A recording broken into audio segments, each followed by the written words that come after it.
আসসালামু আলাইকুম।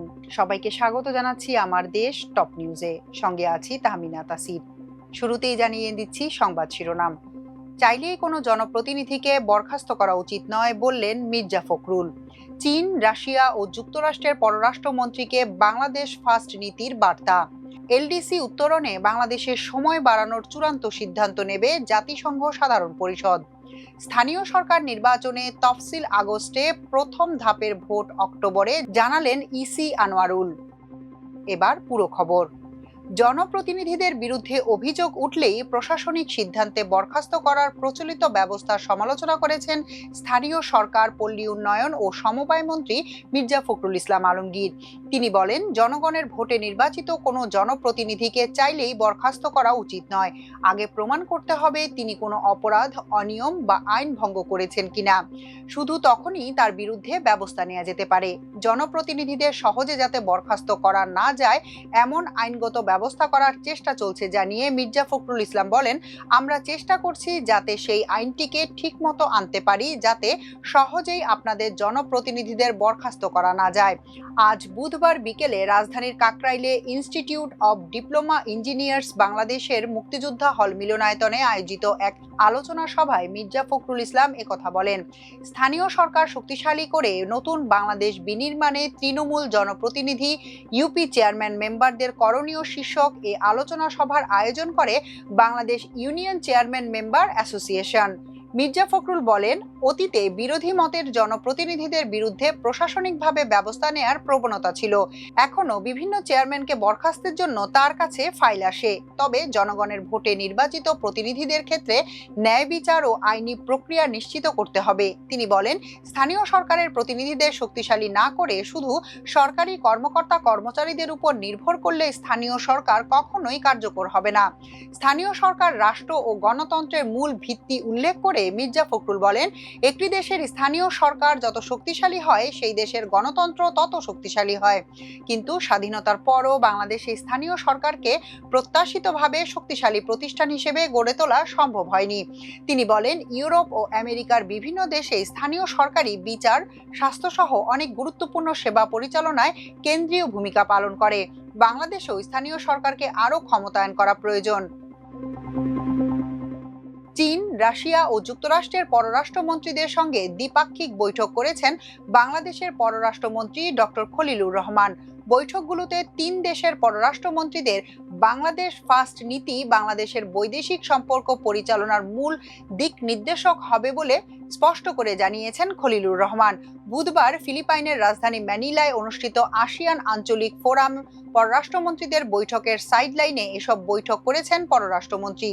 এ সময় তার সঙ্গে উপস্থিত ছিলেন প্রধানমন্ত্রীর পররাষ্ট্র বিষয়ক উপদেষ্টা হুমায়ুন কবির। পরে পররাষ্ট্র মন্ত্রণালয়ের পাঠানো এক সংবাদ বিজ্ঞপ্তিতে এ তথ্য জানানো হয়।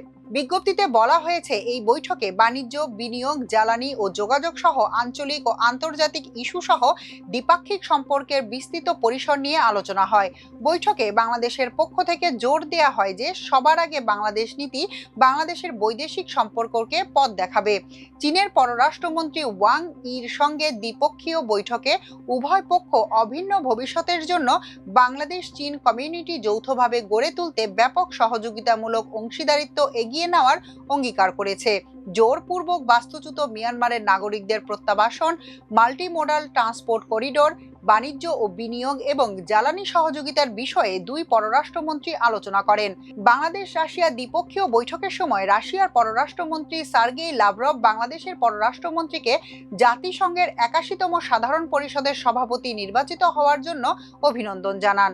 উভয় পক্ষই জ্বালানি ক্ষেত্রে সহযোগিতা বাড়াতে সম্মত হয়েছে। পরে বিকেলে মার্কিন secretary of state Marco Rubio বাংলাদেশের পররাষ্ট্রমন্ত্রীর সঙ্গে সাক্ষাৎ করেন এবং যুক্তরাষ্ট্র বাংলাদেশ সম্পর্ক আরও জোরদার করার বিষয়ে আলোচনা করেন। পররাষ্ট্রমন্ত্রী রুবিওকে বাংলাদেশ সফরের আমন্ত্রণ জানান। বাংলাদেশ ও নেপালের স্বল্পোন্নত দেশের তালিকা থেকে উত্তরণের প্রস্তুতকাল বাড়ানোর অনুরোধের বিষয়ে চূড়ান্ত সিদ্ধান্ত নেওয়ার জন্য জাতিসংঘের সাধারণ পরিষদের কাছে সুপারিশ করেছে জাতিসংঘের অর্থনৈতিক ও সামাজিক পরিষদ। মঙ্গলবার নিউ ইয়র্কে অনুষ্ঠিত ইকক্সের বৈঠকে সদস্য রাষ্ট্রগুলো সর্বসম্মতিক্রমে এ সুপারিশ অনুমোদন করে। বৈঠকে জাতিসংঘে বাংলাদেশের স্থায়ী প্রতিনিধি রাষ্ট্রদূত সালাউদ্দিন নোমান চৌধুরী বাংলাদেশ ও নেপালের পক্ষে প্রস্তুতিকাল ৩ বছর বাড়ানোর যৌক্তিকতা ও প্রয়োজনীয়তা তুলে ধরেন। তিনি বলেন, এলডিসি থেকে টেকসই ও স্থিতিশীল উত্তরণ নিশ্চিত করতে প্রস্তুতির জন্য অতিরিক্ত সময় প্রয়োজন। আজ দুপুরে বাংলাদেশের অর্থনৈতিক সম্পর্ক বিভাগের মাধ্যমে পাঠানো এক সংবাদ বিজ্ঞপ্তিতে এ তথ্য জানিয়েছে জাতিসংঘে বাংলাদেশ স্থায়ী মিশন।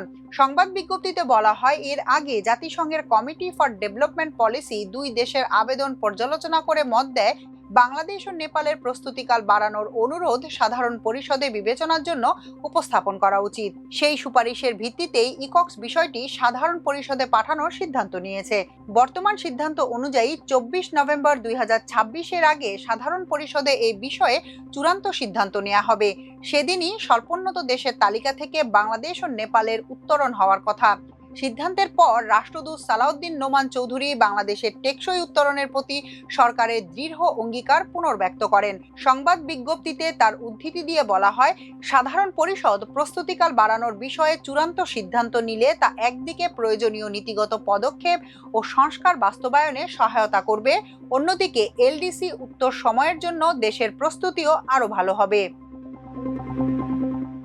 জাতীয় সংসদ নির্বাচনের সাফল্যের ধারাবাহিকতা বজায় রেখে আগামী অক্টোবর থেকেই দেশে ধাপে ধাপে স্থানীয় সরকার নির্বাচন আয়োজনের সার্বিক প্রস্তুতি সম্পন্ন করেছে নির্বাচন কমিশন। এর অংশ হিসেবে চলতি জুলাই বা আগস্টের মধ্যেই প্রথম ধাপের নির্বাচনী তফসিল ঘোষণা করা হতে পারে বলে জানিয়েছেন নির্বাচন কমিশনার মোহাম্মদ আনোয়ারুল ইসলাম সরকার।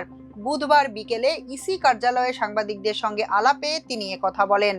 তিনি বলেন, যেসব এলাকায় দীর্ঘদিন ধরে জনপ্রতিনিধি নেই এবং যেগুলোর আইনি মেয়াদ ইতোমধ্যে উত্তীর্ণ হয়ে গেছে সেগুলোকে প্রথম ধাপে নির্বাচনে অগ্রাধিকার দেয়া হবে।